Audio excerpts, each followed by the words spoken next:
So I think I'll be going for about half an hour, and then I would love to open up the conversation um, for the rest of the time. That would be brilliant. Amazing.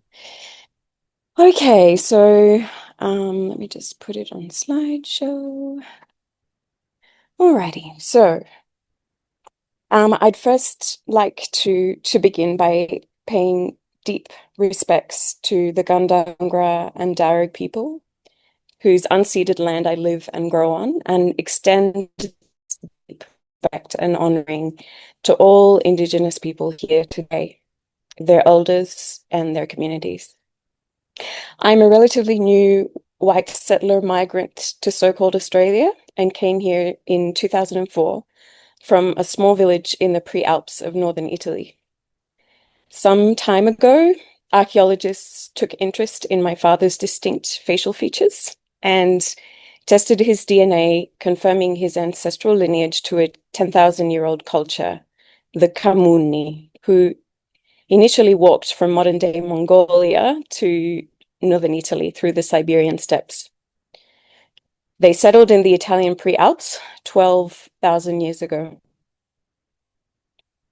A strong culture of care allowed the community to survive many attacks, the most violent undertaken by the Catholic Church in the Middle Ages. They prohibited their rituals and assimilated them into Catholicism.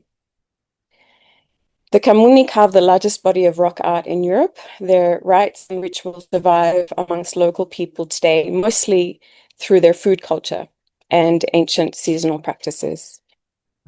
So you can see in the image, these are the rock carvings of my ancestors, the Kamuni. And you can see if you look closely in the rock there on the left-hand side, they carved a map about 11,000 years ago of the village down the valley. So this is at the top of the hill, this rock art, and the village is almost intact. Same structures are different, but the pattern is the same.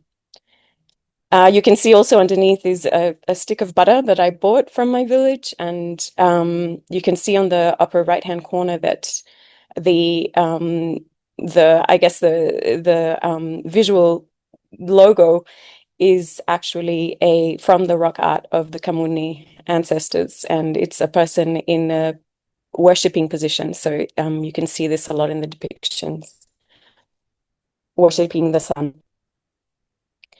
So this is only part of my ancestry, which includes people who were persecuted and oppressed, and also people who were oppressors. My lineage is complicit in both care and destruction. Knowing some of my ancestry has strengthened my deep honoring and respect for Indigenous people and their cultural ways. I'm deeply grateful to have formed strong relational ties with local Gundungurra and Darug community members and their elders, the true sovereigns of the Blue Mountains area where I live today. Over the past 20 years of living in Australia, my biggest challenge has been seeking to comprehend the violence and destruction of British colonial culture and why so many people are still adhering to so many of its enduring cultural norms and unspoken rules. I recently came across a visual resource. Oops, sorry. That's it there. Put together by the Canadian Centre for Refugees and later adapted by artist Sylvia Duckworth. This Wheel of Power and Privilege. Though I see it as a working document, it's a means for us white allies to begin reflecting on our positionality and the privilege and power playing out in our daily undertaking. Feel free to take a screenshot of it and do the work of circling the attributes that apply to you. Here, you can see my completed wheel of power and privilege. Exploring positionality and signing up for Indigenous-led cultural awareness training are, in my mind, essential starting points in practically enacting an ethics of care as a white settler.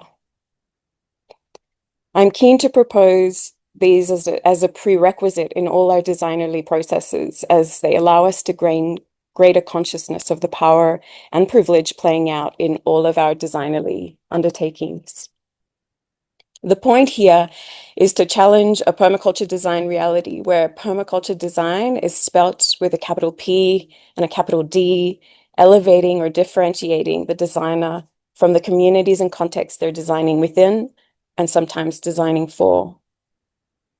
In 2019, 4 young people and I were keen to grow local food using earth-friendly practices, but none of us had the means to own or acquire land, and frankly, we aimed to opt out of that system altogether.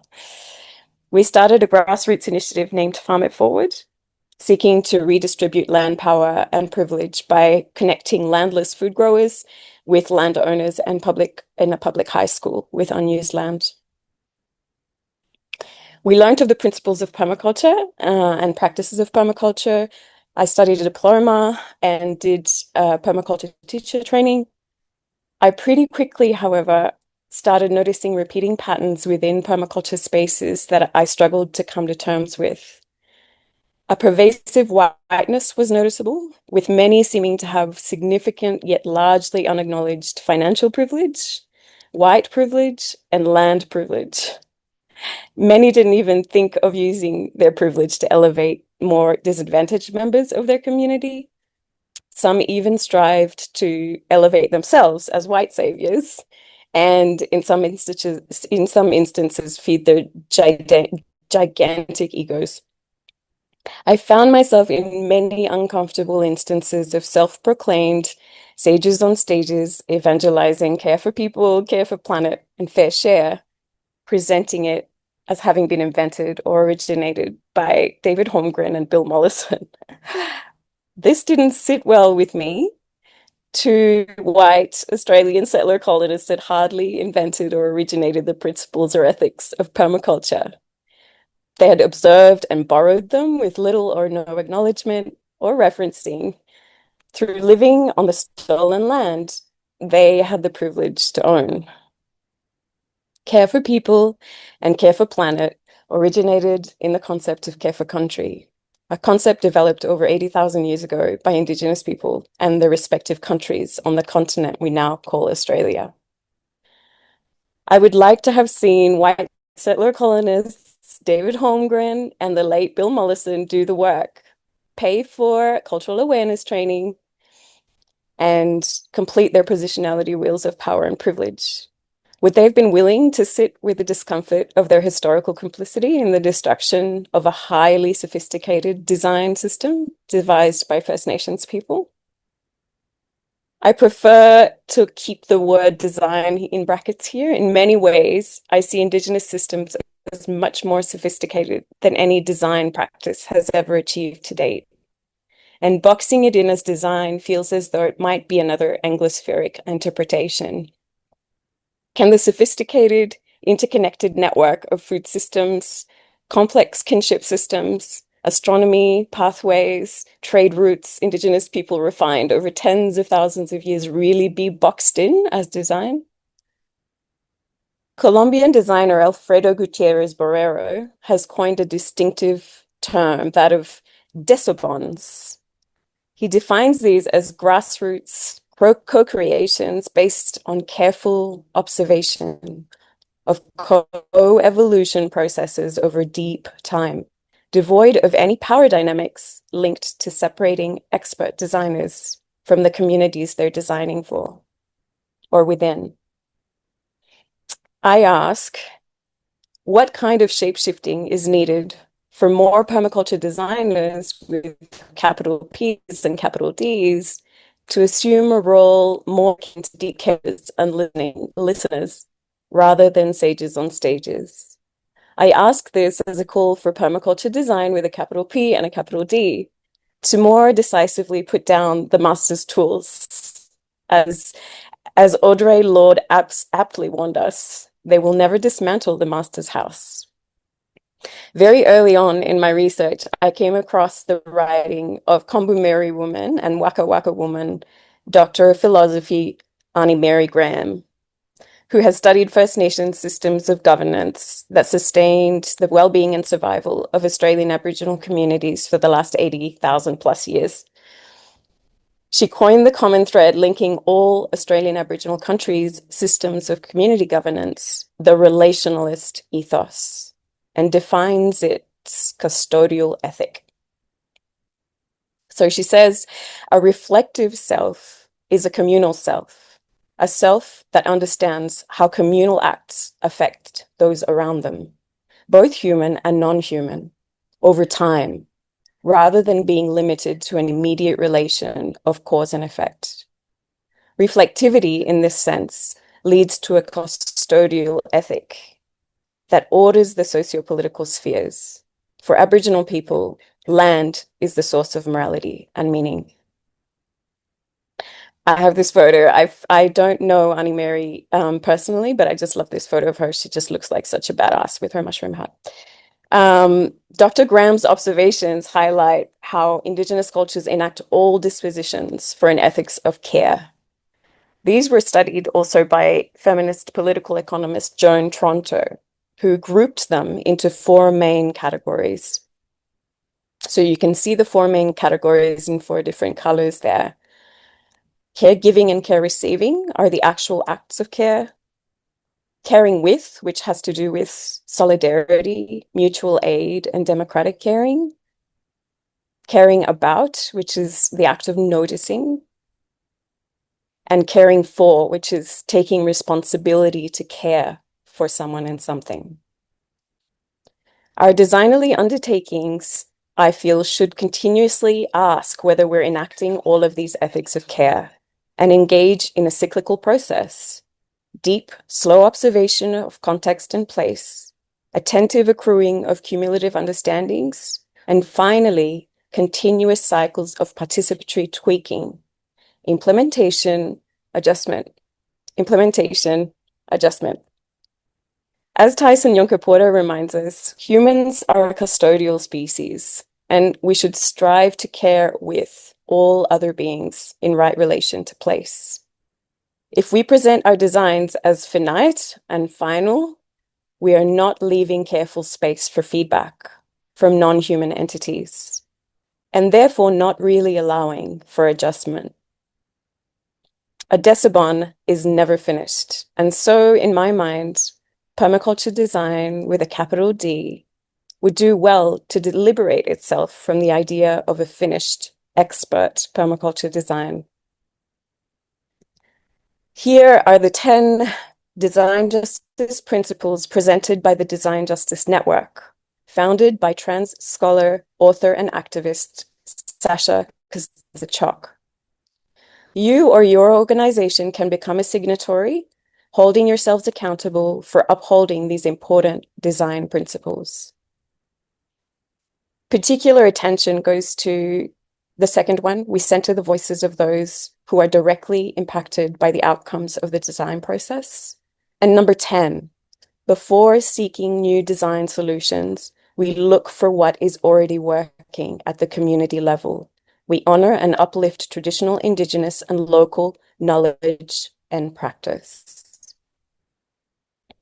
So let's begin by decolonizing and recommoning permaculture design, focusing on small p permaculture and small d design work, defined by relational, socio-environmental practices at a human scale, centering long-term embodied relationships, deep listening, and horizontal civic engagement.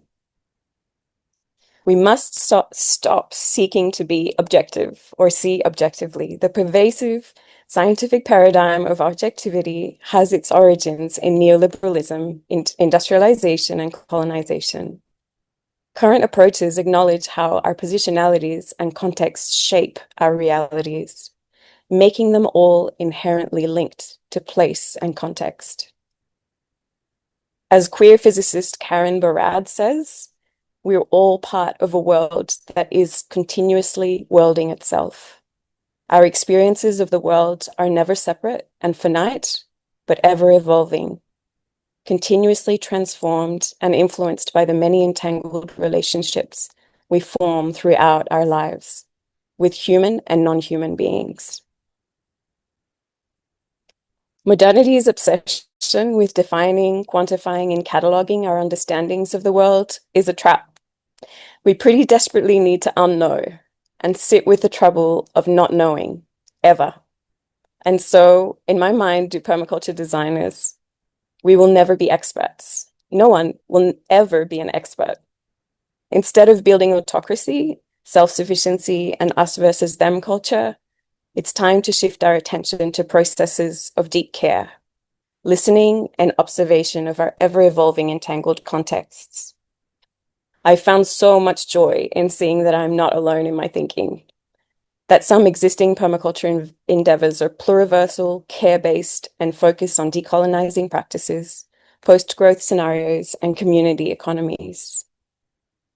This is the careful design ethos I propose permaculture design needs to enact more broadly today. We must reflect on the survivalist, individualist messes we have capital D designed in the last 500 years and how they in turn try to capital D design us back every day. Let's remember this cycle of distraction when we create and seek to address root causes of issues, staring into the eyes of a multitude of elephants in the room and sitting with discomfort that ensues. 6 years ago, after co-founding Farm It Forward, 6 years on after co-founding Farm It Forward, I'm writing a PhD observing localized care practices around fresh food, nutrition security, and fresh food equity. In order to facilitate just food systems transitions, we must zoom out of the permaculture minority world and look at the food system in so-called Australia as a whole. Corporatized food retail systems dominated by supermarkets in Australia are significantly contributing to a global health crisis of empty calories, leading to malnutrition and food inequity, where socially disadvantaged communities are unable to access healthy, culturally appropriate fresh food over packaged fast foods. Meanwhile, over 1/3 of overall food is wasted every day, with industrialized countries and richer communities contributing the majority of this wastage, predominantly at a retail and home consumption stage. One essential principle missing in the recent Department of Agriculture's food security strategy document is the principle of culturally appropriate and nutritious food as a human right. The Food and Agriculture Organization defines food sovereignty. The Food and Agriculture Organization defines food security as when all people at all times have physical, social, and economic access to sufficient, safe, and nutritious food that meets their dietary needs and food preferences for an active and healthy life. Hundreds of countries around the world recognize food as a human right, including Colombia, Ecuador, Denmark, Canada, to name a few. So-called Australia does not. Many communities in so-called Australia remain at severe risk of nutritious food insecurity, and the most affected are lower-income families, culturally and linguistically diverse communities, Indigenous communities, rural communities, older people, and young people.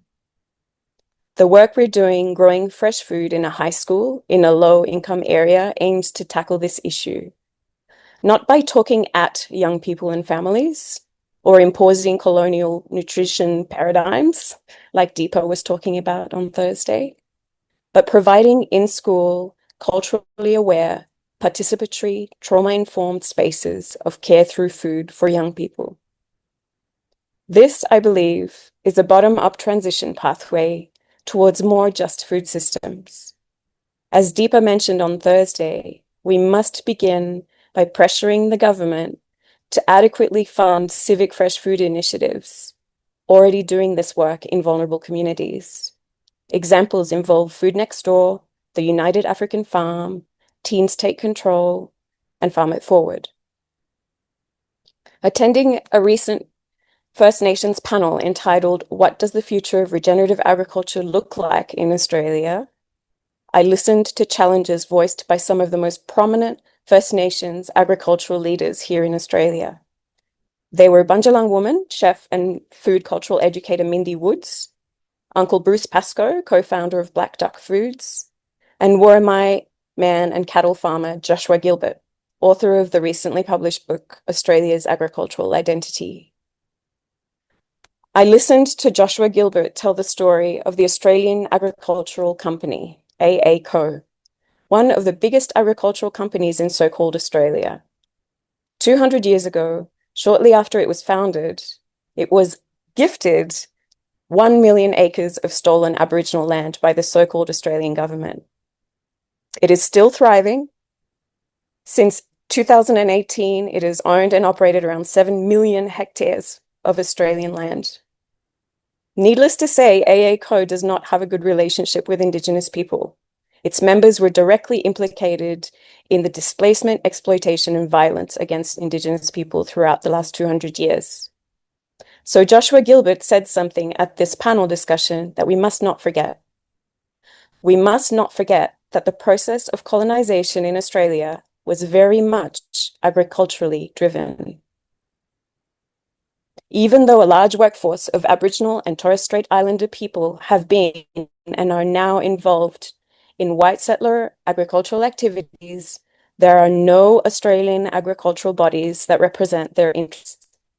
So I would like to echo the call from the panel to fund a self-determining, Indigenous-led agriculture representative body. Joshua Gilbert provided a rigorous answer on how this can be done easily. In Australia, there are 13 agricultural research and development organizations. I'm going to call these RDOs, research and development organizations, representing different agricultural industry groups, grain, cattle, wool, red meat, etc. These RDOs take a cut every time one of their products is sold, and the Australian government generally matches that levy dollar for dollar. So for example, every time a cow is sold in Australia, $11 of that cow sold goes to its respective RDO, which is in this instance, Meat and Livestock Australia. A substantial number of Indigenous people have been working in the farming sector and have paid these fees since the RDOs existed, including substantial contributors like the Indigenous Land and Sea Corporation, for instance. Yet there have been close to no Indigenous-led research projects that were food-related conducted to date. RDOs make about $2.26 billion from levies every year. And I would like to echo Gilbert's call for their reconciliation action plans to commit 3.8% of their budgets to an Indigenous-led, self-determining, representative agricultural body. This would provide about $50 million each year to this self-determining Indigenous agricultural body that they could use on research, advocacy, and representation. I was so hopeful in hearing that the Indigenous population in Australia is growing and is set to grow substantially in the next 20 years. Up to 8% of the population, 1 in 15 Australians, will have Aboriginal and Torres Strait Islander heritage in 2045. Adequate representation in food research and all food growing endeavours must be met within representative bodies and research projects. This is another actionable transition pathway towards more socially just food systems. We have amazing Indigenous leaders in agriculture. All we need to do is recognize their incredible skill set, listen and follow their recommendations, and elevate their voices. So here I am, hoping I've put forward a few ways in which we white people can practically start enacting an ethics of care in our permaculture design processes. Portuguese designer Manuel Lima puts it really well. So he says, design is not production. We need to unshackle ourselves from this vision and hearing deprived echo chamber. Being a designer means engaging deeply with the problem, asking the questions that others avoid, and holding space for imagination and critique. Designers are uniquely placed to be disruptors, shifters, and nonconformists. Fulfilling these functions should be as essential to our code of conduct as our ethical obligations. This is why the future of design belongs to pluralists.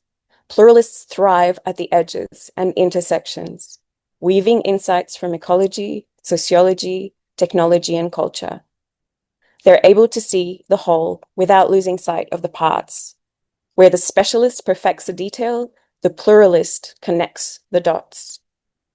This is not to diminish specialists, but to recognize that the future of design, and perhaps the future of leadership, belongs to those who can think plurally, those who can listen to diverse voices, integrate multiple ways of knowing, and design not for one worldview, but for many. I think that's all for me. I'd love to open it up to some discussion now, if possible. Thank you so much, Manu. That is just a gift. The work that you're doing and the way that you do the work and the weight of complexity behind the work and the way you deliver it in such an accessible way is such a skill set. And thank you for being so generous with us today about that. No worries. It's an absolute honor to be here. And absolutely echoing what Raph has said and Alex in the chat. I'm so here for this. It's so amazing. These calls of how our social movements move forward, a food system that is, regrowing food, regrowing systems, regrowing ways of being every single day, to come to this call of what is needed next and what that looks like. And I'm really grateful for you sharing what you learned at that meeting and that proposal and the mechanism of, it's actually not that hard at all for that mechanism to be enacted. And I think, if we're talking about what political formation, permaculture needs to hold, that's a really, clear pressure point in the food system of how we find the economic mechanism to actually enact Indigenous platforming from a fiscal perspective. So that's beautiful hearing that there's advocacy there. And also it's amazing to hear the contextualization. So thank you so much for the gift of your whakapapa, of your ancestry, the storytelling of where you've come from, and contextualizing that within the importance of pluralist ways of relating and understanding each other. So I'm tingling, but I'll pass to you, Sticks, if you want to jump in. Thanks, Guy. Thanks, Manu. I absolutely loved that. I feel like I'm quite tired from the big weekend and all of the information, and so I can't wait to look over the recording and really take in all of the juicy details. But I love your diagrams. I love how accessible that made the presentation, and I get really excited about a good diagram. So thank you very much. Also, just to echo what Guy said about these actionable transition pathway that was highlighted by, was it Joshua Gilbert? Yeah. Is that right? Yeah. And that sounds amazing. That is that's exactly what we need, is these actionable, here is exactly what you need to do. Now just do it, so we can actually redistribute this power in the ways that it needs to happen, so we can get back in right relation. But it's so great to hear about your projects. And when you were talking about this quote with the idea of a pluralist, being able to think in plurally, it was funny because I was actually just thinking as I was listening to your presentation.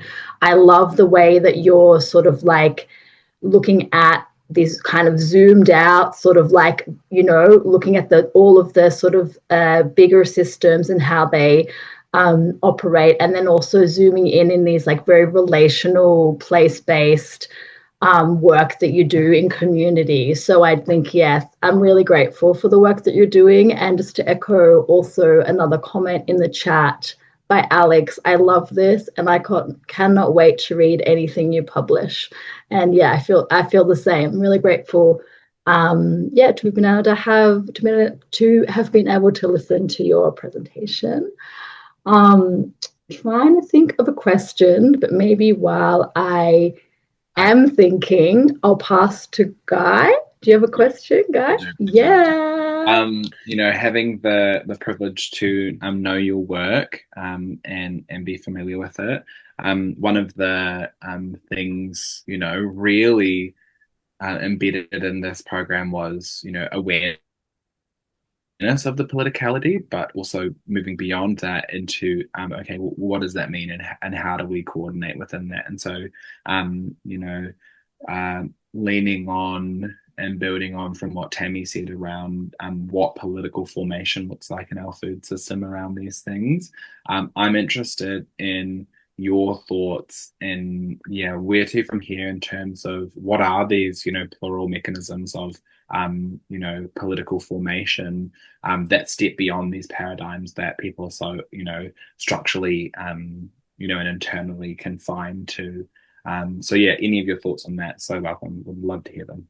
Yeah, so I think the way forward is really small relational work, small local relational work, because and not in a silo, small local relational work that is shared amongst autonomous networks, so lots of networking between small relational groups is, I feel, the most resilient way we can a little bit, very, very much actually, kind of like the mycelium that eats a log. So if you can see, and I remember Tyson in his podcast talking about that as well, talking about the strangler fig, where the strangler fig, when it starts to digest a tree, still is in the same shape of the tree for quite some time before it assumes its own shape, and just like the log,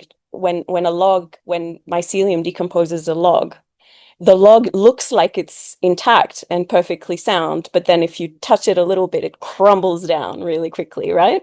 So that, in my mind, the little nodes, the little spores of the mycelium are those nodes of small relational care through food. And together, because they have commonality in their ethics, in their care ethics, they form a network. And that's when they start to slowly digest the foods, the conventional food system that's no longer serving us.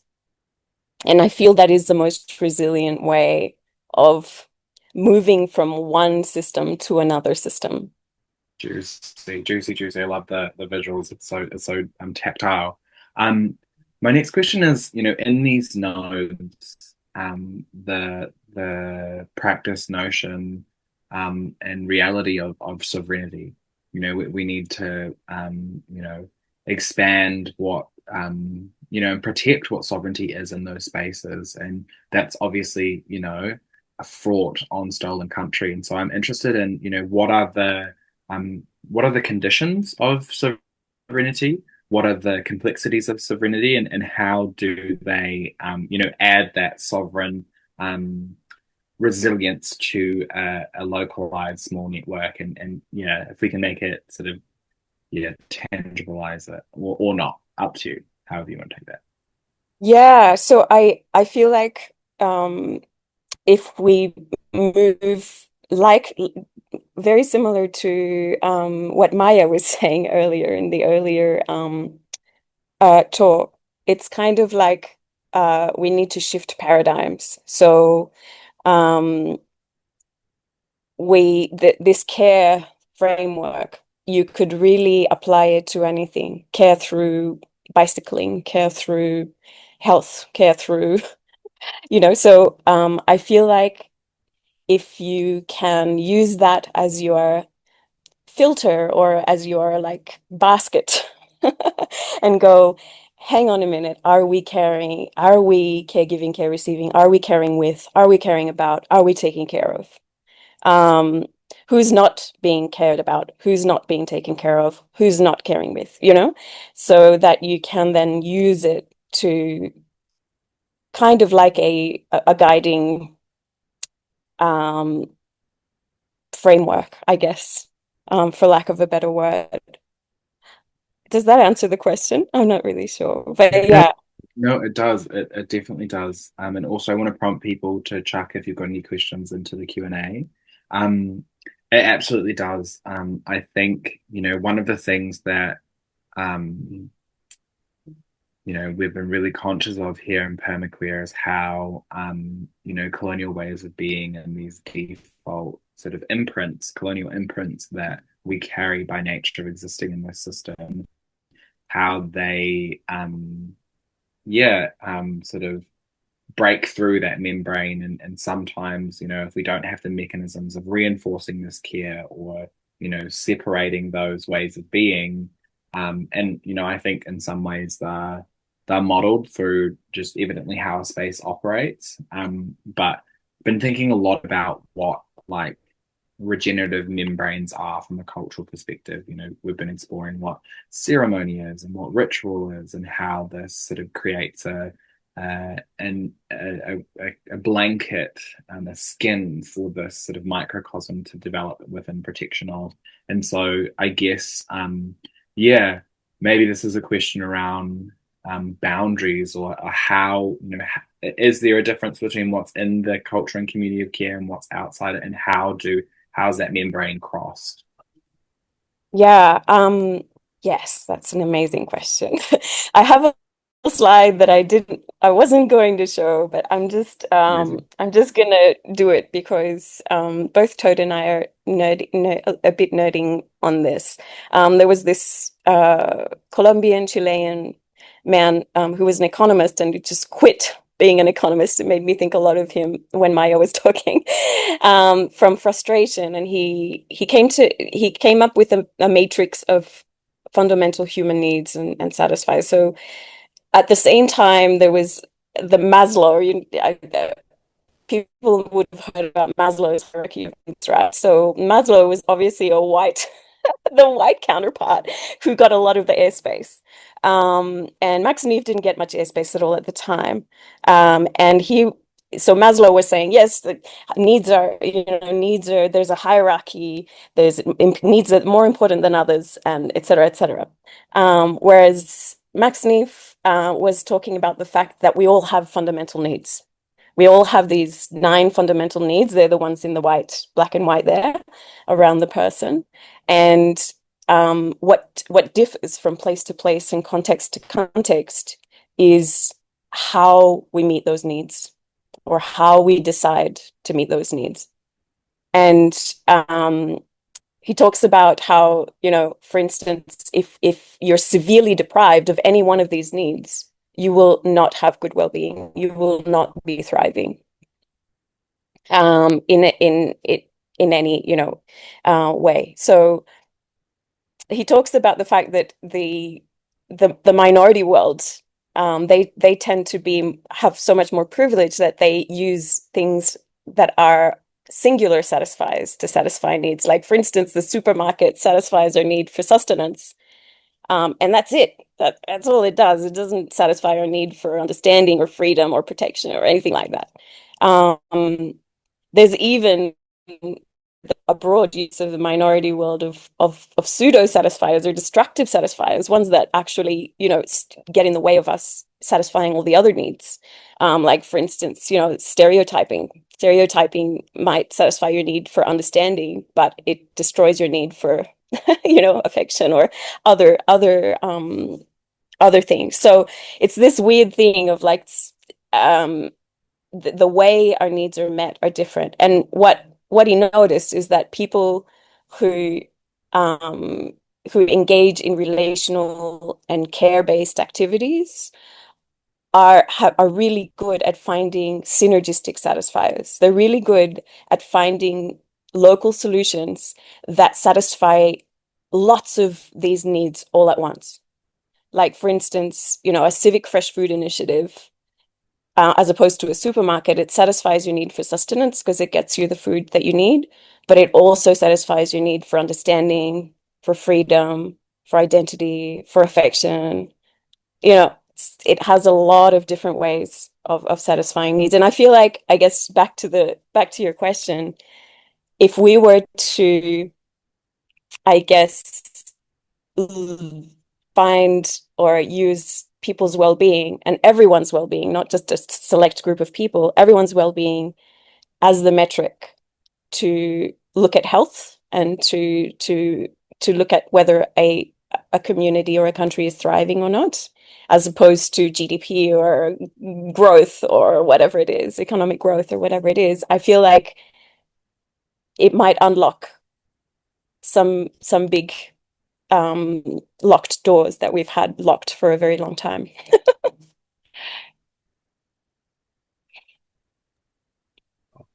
I love a framework. I absolutely love a framework. It's amazing, and I'm so happy I actually have heard Tone absolutely nerd out about this. So thank you. Beautiful. I love it. You're like, I have an answer and I have a framework to your question. Toad. Yeah, to kind of hop on that train as well. I found this a really useful framework to talk to permaculture people about social permaculture, and weaving that in just because of like synergistic satisfiers sound translate really well into permaculture language of like stacking functions or da da da.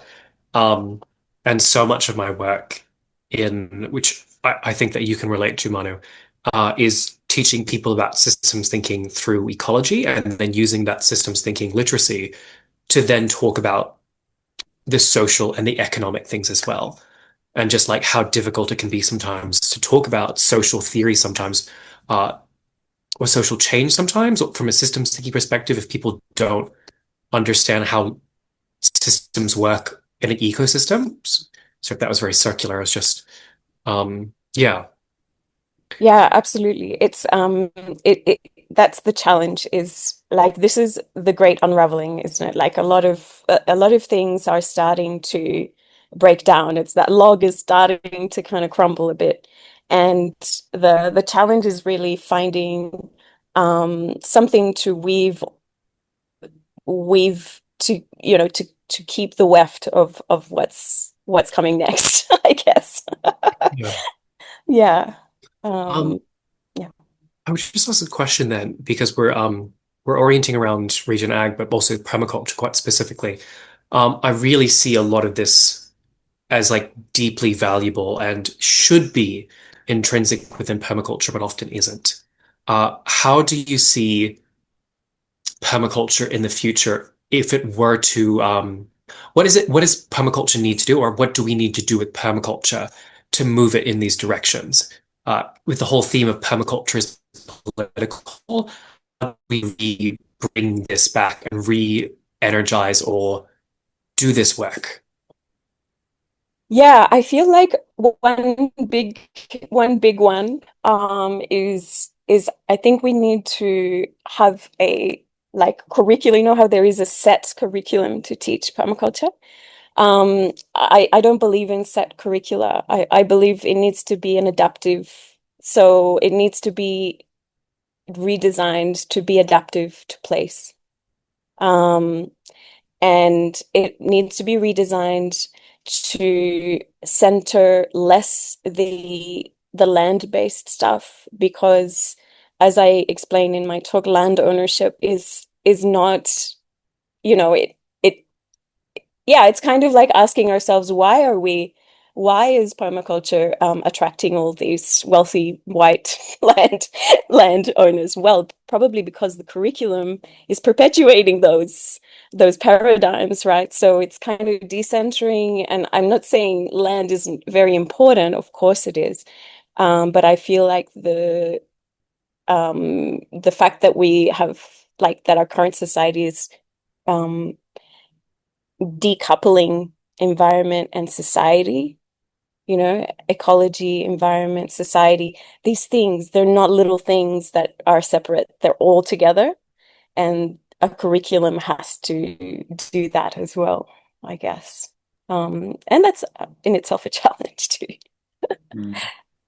Yeah, I definitely echo that. I think, one of the greatest impacts of permaculture is I think it perpetuates agency, and I think it enables people to have a really robust methodology to actually do things. And I think we rob ourselves of political change by separating that methodology from these horizons that it can and should be set to, just as you are doing, just as Maya's doing, just as majority speakers here are doing, and how do we normalize that? And I agree. I think we will have more meaningful and diverse participation when people and marginalized communities that have different issues than, oh, my 4 acres, how do I plan my water system, so I can have more resources and be stable in my resources, how do we apply it? And I believe an entirely new version of political reformation can emerge out of that. So yeah, beautiful. I want to ask, gosh, my scribbles here are so, this is one at the bottom from Zena's session. Frontal lobe damage from overprivilege, which I love, which is echoed in that thing just before. But yeah, I have uh, another question around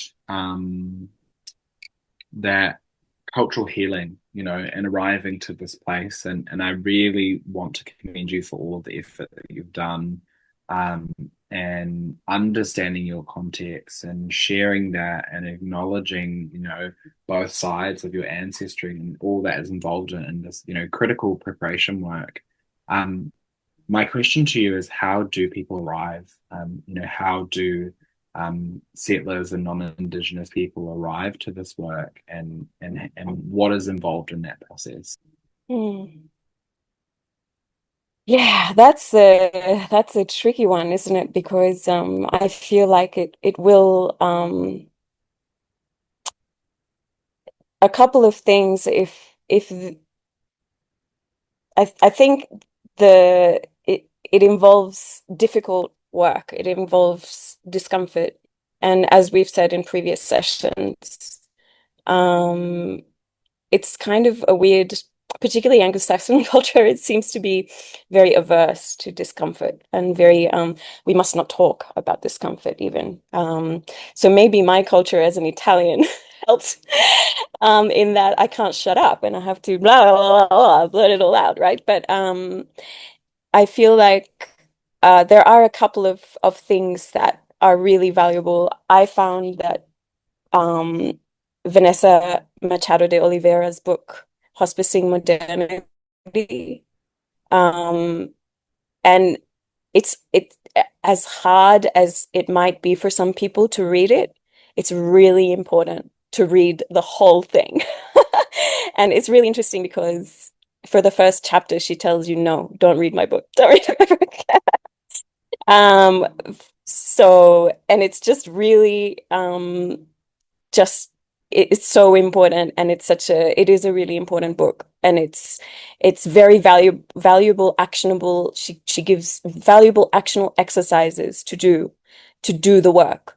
And so it's really very actionable. Yeah. So I would start there really yeah. Thank you, Manu. And we have this last question that I'm sure you've heard. We've asked every speaker so far. But it's that quote from Moana Jackson of what does it mean to live as if? And I just wanted to leave that open to you as a kind of closing idea. Yeah, I've thought about this a little bit, and I feel like I